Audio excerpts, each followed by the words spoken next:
Hey guys, welcome to resource point. आज अभी हम लोग डिस्कस करने वाले विजन है इसकी PT 365 जो कि हमारी पॉलिटी की है। तो इसमें हम लोग एक साल की जो भी करंट अफेयर्स है पॉलिटी से रिलेटेड उसको हम लोग यहाँ पे रिवाइज कर रहे हैं फॉर प्रीलिम्स 2023। तो आगे बढ़ते हैं और देखते हैं सेंट्रल स्टेट रिलेशन में। सबसे पहले देखेंगे कि 7th शेड्यूल में कुछ रिफॉर्म किया जा रहा है, रिकमेंडेशन भी काफ़ी दी गई है, तो उन सारी बातों को यहाँ पे हम लोग रिवीजन करेंगे। Then Sutlej Yamuna link canal आए हैं और छोटी छोटी जो भी न्यूज़ होगी उसे हम लोग कवर करेंगे। तो चलिए स्टार्ट करते हैं हम लोग अपने आज के टॉपिक के साथ, जो कि है रिफॉर्म इन 7th शेड्यूल। देखिए, टोटल शेड्यूल अगर हम लोग अपने संविधान में देखें तो 12 है। अब 12 शेड्यूल को आप लोग को याद करना ज़रूरी है कि फर्स्ट से लेकर 12th में क्या क्या है, इसके अंदर भी आपको जाना ज़रूरी है। जैसे 7th शेड्यूल की बात करें तो रिसेंटली आप देखो बहुत सारे एक्सपर्ट्स जो है उनके द्वारा कहा जा रहा था कि 7th शेड्यूल जो हमारे इंडियन कॉन्स्टिट्यूशन में है उसमें कुछ रिफॉर्म करने की ज़रूरत है। चलो अच्छी बात है, देख लेते हैं कि क्या क्या है 7th शेड्यूल, जो कि आर्टिकल अगेन आपको याद रखनी है। आज की आर्टिकल है 246, जिसमें कि डिस्ट्रीब्यूशन ऑफ पावर यहाँ पे दिया गया है और रिस्पॉन्सिबिलिटीज़ वो भी स्टेट गवर्नमेंट और सेंट्रल गवर्नमेंट के बीच में। यहाँ पे आप देखो कुछ रोल और रिस्पॉन्सिबिलिटीज़ रखा गया है तीनों लिस्ट को लेकर, जिसमें कि फर्स्ट यूनियन लिस्ट है, सेकेंड स्टेट लिस्ट है और थर्ड कंकरेंट लिस्ट है। ओके, तो ये तीन लिस्ट हमारा जो है यहाँ पे 7th शेड्यूल के तहत है और ये हमारे आर्टिकल 246 के तहत दिया गया है। अब यहाँ पे आर्टिकल 246 के बाद 248 आता है। 248 में अगर आप देखोगे तो रेसिड्यूरी पावर दिया गया है पार्लियामेंट को। रेसिड्यूरी पावर कहने का मतलब है कि पावर ऑफ जुरिस्डिक्शन, जो कि कुछ सब्जेक्ट जो कि इन तीनों लिस्ट में नहीं है। ठीक है, तो ये आप देखो कि यहाँ पे यूनियन लिस्ट में नहीं है, स्टेट लिस्ट में नहीं है और कंकरेंट लिस्ट में भी नहीं है। तो कंकरेंट लिस्ट में ऐसी ही सब्जेक्ट होती है जिससे कि रिलेटेड जो कानून बनाना होता है वो पार्लियामेंट भी बनाता है और स्टेट लेजिस्लेचर भी बनाता है। ठीक है, तो अगर इन तीनों लिस्ट में जो भी सब्जेक्ट नहीं है वो ऐसे बच जाते हैं सब्जेक्ट, तो इसको रेसिड्यूरी पावर कहते हैं। रेसिड्यूरी, ठीक है, तो रेसिड्यूरी पावर जो है वो हमारे पार्लियामेंट को दिया गया है अंडर आर्टिकल 248। फाइन, अब यहाँ पे तीन लिस्ट यहाँ पे बताए जा रहे हैं 7th शेड्यूल में, लिस्ट 1, लिस्ट 2, लिस्ट 3। तो लिस्ट 1 में आप देखो जिसमें कि पार्लियामेंट के पास एक्सक्लूसिव कॉम्पिटेंस है। फॉर एग्जांपल अगर हम लोग देखें तो डिफेंस भी है, फॉरेन अफेयर्स भी है, रेलवे भी है, बैंकिंग भी है। यूनियन लिस्ट में टोटल अगर हम लोग देखें तो 100 यहाँ पे नंबर आइटम्स है। ओरिजिनली अगर देखें जब हमारा संविधान आया था और जिस समय हमारे, अच्छा आप लोग बताइए कि जब हमने संविधान को अडॉप्ट किया था तो उस समय कितने शेड्यूल थे, क्योंकि ओरिजिनल जब कॉन्स्टिट्यूशन हमारा अडॉप्ट हुआ था तो उस समय कितने शेड्यूल थे, क्योंकि काफ़ी शेड्यूल्स जो है बाद में भी अमेंडमेंट के थ्रू एड ऑन हुए।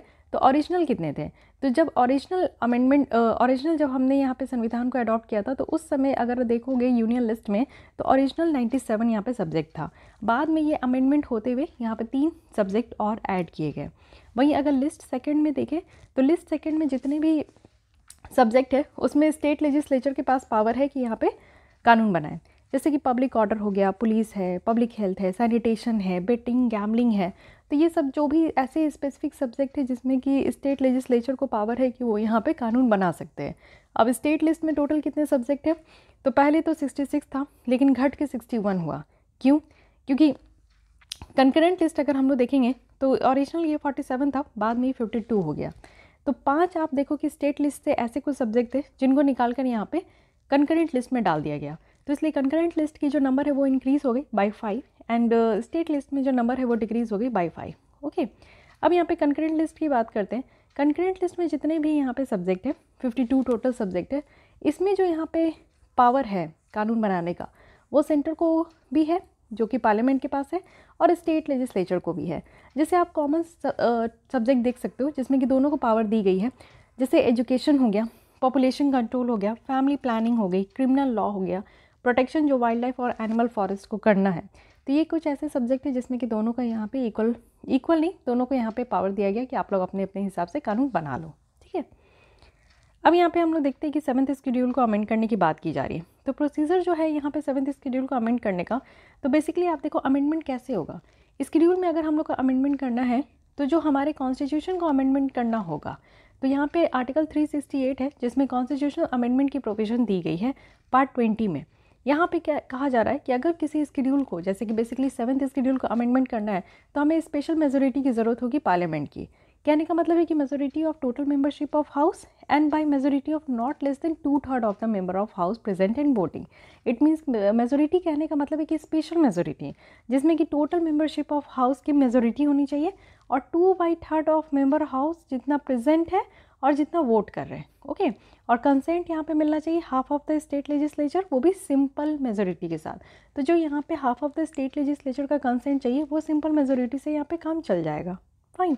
अदर अगर प्रोविजन देखें जो कि इस तरीके से अमेंड होता है, तो इसमें है कि इलेक्शन ऑफ प्रेसिडेंट और इसके मैनर, साथ ही एक्सटेंड जो एग्जीक्यूटिव पावर का यूनियन और स्टेट में, साथ ही सुप्रीम कोर्ट और हाई कोर्ट है, रिप्रेजेंटेशन ऑफ स्टेट है जो कि पार्लियामेंट में है, और पावर ऑफ पार्लियामेंट जो कि कॉन्स्टिट्यूशन को अमेंड करना और उसके प्रोसीजर को, जो कि अपने आप में ही 368 आर्टिकल के तहत है ये। ठीक है, इसके अलावा हम लोग देख लेते हैं कि rational behind the list system, कि कितना ये रैशनल, कितना सही है जो लिस्ट सिस्टम हमारे यहाँ है। तो अच्छी बात है ना कि देखिए हर किसी को अपना पावर जो है वो डिवाइड किया गया है। तो यहाँ पे आप देखो unity and integrity of India यहाँ पे मेंटेन रहता है। कोऑपरेटिव फेडरलिज्म है कि स्टेट और सेंटर एक दूसरे को कोऑपरेट करते हुए आगे बढ़ते हैं। साथ ही प्रोविंशियल ऑटोनॉमी है यहाँ पे। और उसके बाद आप देखो कि इकोनॉमिक डेवलपमेंट भी जो है वो बैलेंस तरीके से हो रहा है, और यहाँ पे रिस्पॉन्सिव गवर्नेंस जो है वो भी यहाँ पे अनेबल हो पाता है। तो ये सब रैशनल है जो कि इस लिस्ट के पीछे आपको देखने को मिलेगा। अब समझते हैं कि 7th शेड्यूल कैसे कैसे इवॉल्व हुआ। सबसे पहले 1861 में आप देखो तो इंडियन काउंसिल एक्ट 1861 की है, जिसमें प्रोविंशियल लेजिस्लेटिव काउंसिल यहाँ पे लाया गया, जिसमें एक सब्सटेंशियल इंडियन रिप्रेजेंटेशन है। उसके बाद क्या हुआ कि चलिए 1882 में यहाँ पे लॉर्ड रिपन का टाइम था, तो लॉर्ड रिपन रेजोल्यूशन लाया जिसके थ्रू यहाँ पे कहा गया कि इलेक्टेड म्यूनिसिपल काउंसिल होना चाहिए और रूरल डिस्ट्रिक्ट बोर्ड होना चाहिए। इनकी बात को मानते हुए 1909 में गवर्नमेंट ऑफ इंडिया एक्ट 1909 लाया गया, जिसमें कि प्रोविंशियल काउंसिल को एम्पावर किया गया, जिसमें आप देखो ज़्यादा से ज़्यादा इंडियन रिप्रेजेंटेशन जो है वो यहाँ पे अनेबल की गई है। देन यहाँ पे आगे बढ़ते हुए फिर गवर्नमेंट ऑफ इंडिया एक्ट 1919 आया, जिसमें कि जो सेंट्रल कंट्रोल है प्रोविंसेस के ऊपर उसको रिलैक्स किया गया by demarcating and separating central और प्रोविंशियल सब्जेक्ट। एक्चुअली आप देखो कि गवर्नमेंट ऑफ इंडिया एक्ट जो 1919 था उसमें क्या हुआ कि यहाँ पे जो सब्जेक्ट है सेंट्रल हो गया, प्रोविंशियल हो गया, इसको सेपरेट किया गया। ओके, 1935 का एक्ट है जो कि काफ़ी इंपॉर्टेंट है और इसके बहुत सारे प्रोविजन जो कि हम लोग आज भी इसको फॉलो करते हैं। तो यहाँ पे क्या था कि स्कीम से डिस्ट्रीब्यूशन ऑफ लेजिस्लेटिव पावर, वो भी 3 लिस्ट में। तो ये जो 3 लिस्ट हम लोग 7th शेड्यूल में पढ़ रहे हैं, ये कहाँ से निकल कर आए? तो ओरिजिनली आप देखो कि 1935 के एक्ट से ये निकल कर आया। ओके, आई थिंक अब आपको कहीं से भी कन्फ्यूज़न नहीं होना चाहिए।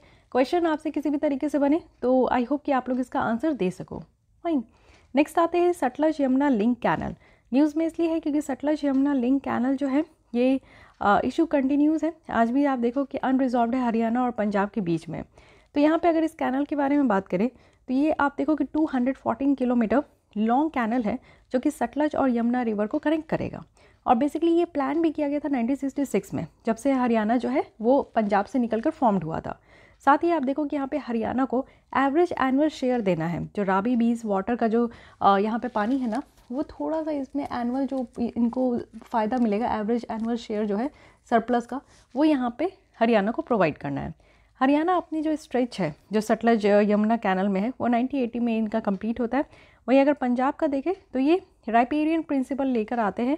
राइपेरियन प्रिंसिपल कहने का मतलब है कि उस लैंड के ऑनर जो कि यहाँ पे वाटर बॉडीज़ के साथ चल रहा है, यानी कि ऐसी स्टेट जिसकी आप देखो कि एक बॉर्डर जो है या फिर उस स्टेट से रिवर क्रॉस हो रही है, तो उसका वो राइट होता है। जैसे कि आप देखो कि किसी भी स्टेट में आप रह रहे हो, आपके स्टेट से जो भी रिवर क्रॉस हो रहा है तो आपका उस स्टेट में रहने वाले सिटीजन का तो फुल अधिकार है।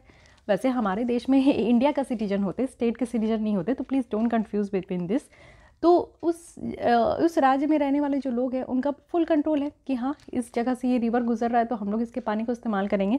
तो same thing happen with Haryana कि हरियाणा राइपेरियन प्रिंसिपल फॉलो किए कि हाँ जो सतलज है वो पार हो रहा है, क्रॉस हो रहा है, उनके टच हो रहा है, तो वो उसका पानी यूज़ करेंगे।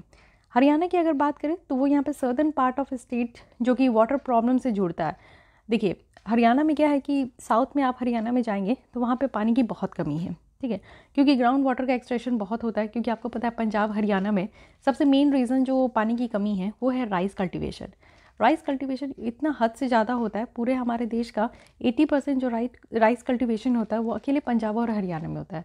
और राइस कल्टिवेशन में आपको पता है कि पानी का उपयोग बहुत ज़्यादा होता है, ठीक है। तो इसलिए आप समझो कि जो पानी का उपयोग, अगर वो पानी की नीड फुलफिल ना हो तो ग्राउंड वाटर एक्सट्रैक्शन होता है। तो उसी ग्राउंड वाटर एक्सट्रैक्शन के कारण जो साउथ हरियाणा है उसमें पानी की कमी देखने को मिली। हरियाणा में आप देखो कि जो राइटफुल जो शेयर है वाटर में वो भी डिनाइड किया गया, और जो कि यहाँ पे इराडी ट्रिब्यूनल 1987 के द्वारा ये असेस किया गया था। ओके, अब एक चीज़ यहाँ से हम लोग समझने की कोशिश करते हैं कि सतलज यमुना जो कैनल लिंक चल रहा है वो आप लोग देखो यहाँ पे एक बाउंड्री देखो, ये हो गया पंजाब, फाइन। यहाँ से आप देखोगे कि यहाँ पे चंडीगढ़ है और ये पूरा जो रीजन है ये हो गया हरियाणा। यहाँ पे अगर हम लोग देखें तो ये यमुना सतलज जो रिवर कैनल है इस तरीके से चलते आ रहा है, तो ये आप देखोगे कि पंजाब में भी है, हरियाणा में भी है, फाइन। इस तरीके से यहाँ पे यमुना कैनल है, ये आपका सतलज है जो कि आकर यहाँ पे हरियाणा वाले रीजन में कनेक्ट हो रहा है। अब एक बार ऐसे देख लीजिए आप लोग, ये जो आपका सतलज है ये इंडस वाटर की ट्रिब्यूटरी भी है, फाइन। तो ये आप देख सकते हो इंडस वाटर इस तरीके से, झेलम हो गया, चेनाब हो गया, रावी हो गया, बीज हो गया, फाइन। और फिर यहाँ पे सतलज है, ये आप देखो ऐसे सतलज, ठीक है, सबसे नीचे है। तो ये सतलज हो गया, यहाँ पे यमुना है, इस तरीके से यमुना आ रही है। तो ये आपका जो है लिंक बनाया जा रहा है, कैनल बनाया जा रहा है, फाइन। तो अगर हम लोग माने यहाँ पे कि कॉन्स्टिट्यूशनल प्रोविज़न क्या है, इंटर स्टेट जो रिवर वाटर डिस्प्यूट है वो अगर हम लोग देखें तो 7th शेड्यूल में भी आप देखो स्टेट लिस्ट है, यूनियन लिस्ट है। स्टेट लिस्ट में आप देखो कंफ्यूज मत होना, स्टेट लिस्ट में रखा गया है कि वाटर की सप्लाई, वाटर का सप्लाई करना ये स्टेट गवर्नमेंट के अंदर है। इरिगेशन कराना, सिंचाई के लिए पानी का यहाँ पे अवेलेबिलिटी कराना, ये भी स्टेट गवर्नमेंट के अंदर है। कैनल्स हो गया, ड्रेनेज हो गया, ये सब स्टेट जो है गवर्नमेंट के अंदर है। वहीं अगर यूनियन लिस्ट की बात करें तो यूनियन लिस्ट का कहना है कि जो इंटर स्टेट रिवर है और जो रिवर वैलीज़ है उसको अगर डेवलप करना है और रेगुलेट करना है तो ये आपका आ जाता है सेंट्रल गवर्नमेंट के अंदर, ठीक है। तो ये एक डिफरेंस है, इसको कंफ्यूज मत कीजिएगा। यूपीएससी इस पर खेल सकती है आपके साथ, बट प्लीज़, ठीक है। जैसे वाटर का यूज़ करना है, वाटर का यूज़ जो है हमें सिंचाई वगैरह के लिए भी करना है, तो उसमें क्या है कि हमें कहाँ से मिलेगा पानी, तो ये स्टेट लिस्ट देगा। लेकिन जैसे ही हम लोग को इंटर स्टेट रिवर पे ध्यान देना है, रिवर वैली डेवलप करना है, तो फिर ये आ जाता है हमारा सेंट्रल गवर्नमेंट के अंदर। वही अगर आर्टिकल 262 देखें तो इसमें है कि कुछ डिस्प्यूट को एजुडिकेट करना।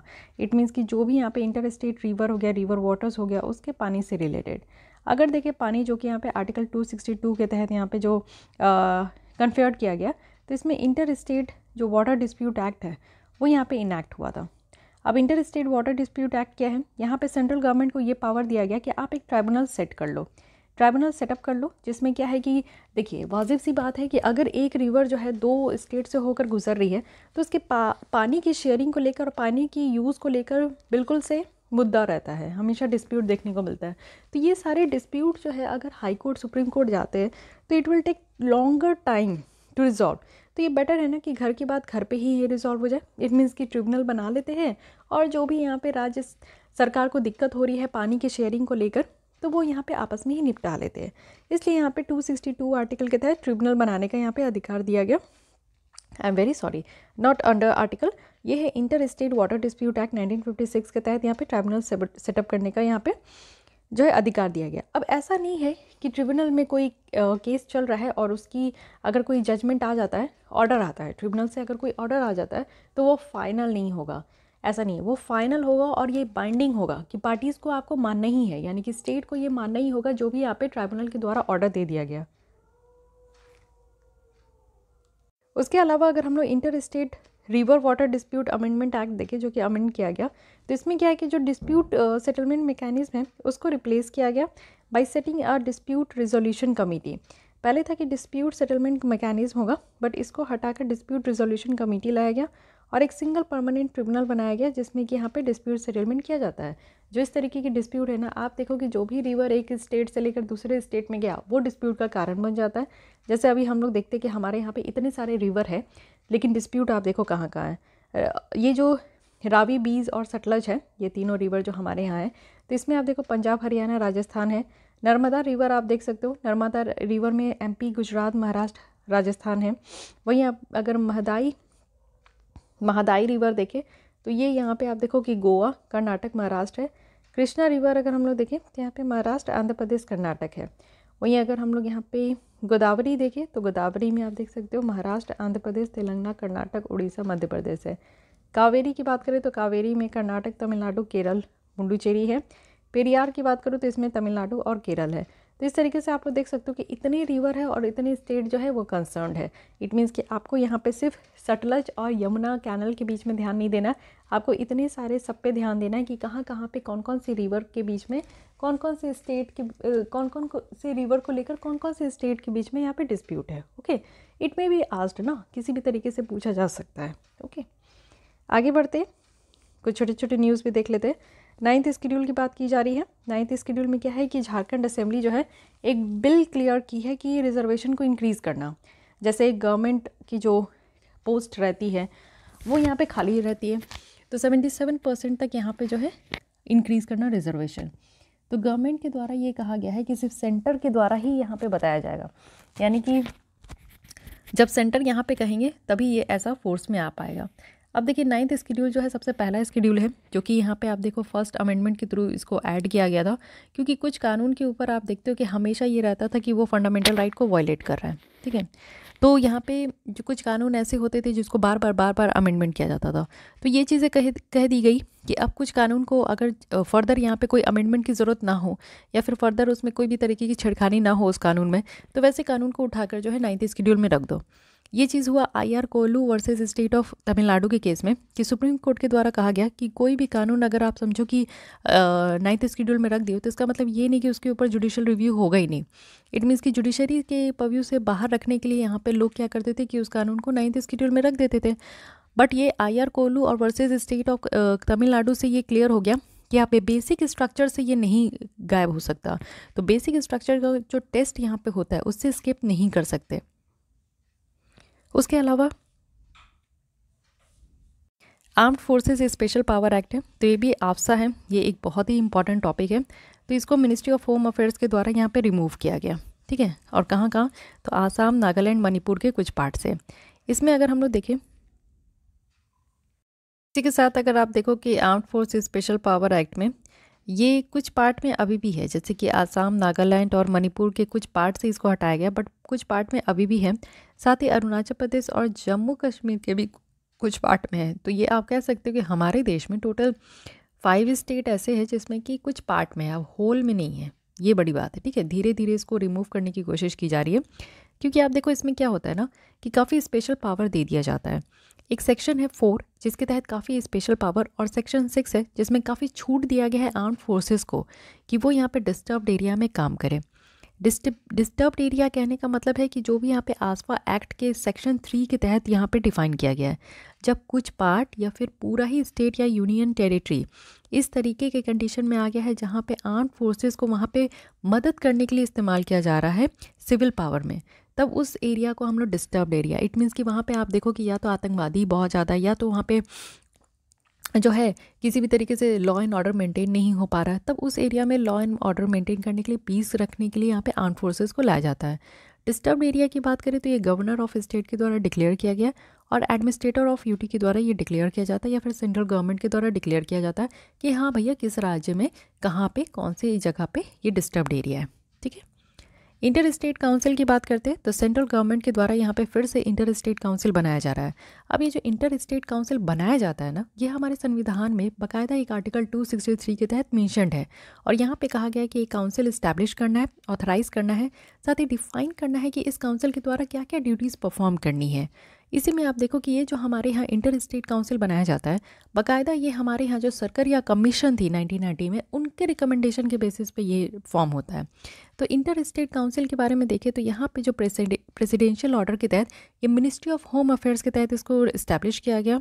साथ ही ये नॉन परमानेंट कॉन्स्टिट्यूशनल बॉडी है जो कि आर्टिकल 363 के तहत है, 263 के तहत है।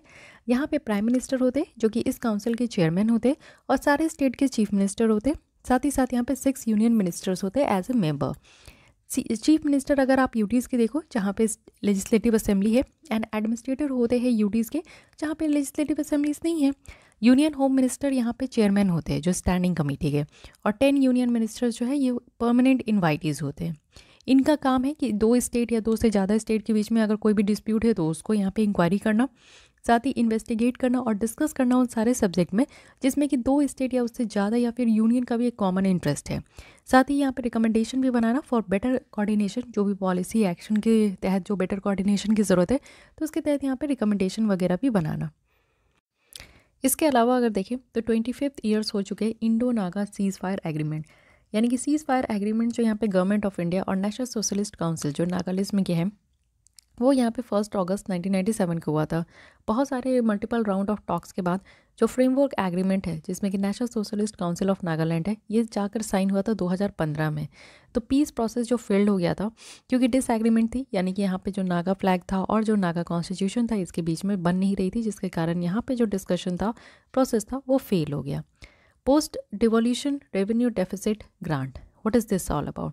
देखिए पोस्ट डेवोल्यूशन रेवेन्यू डेफिसिट की अगर बात करें तो ये एक तरीके का ग्रांट है जो कि स्टेट को दिया जाता है और बाकायदा हमारे संविधान में 275 एक आर्टिकल है जिसमें कि ग्रांट देने की बात की गई है, प्रोविज़न है। ग्रांट देने का मतलब होता है difference between grant and loan में क्या होगा।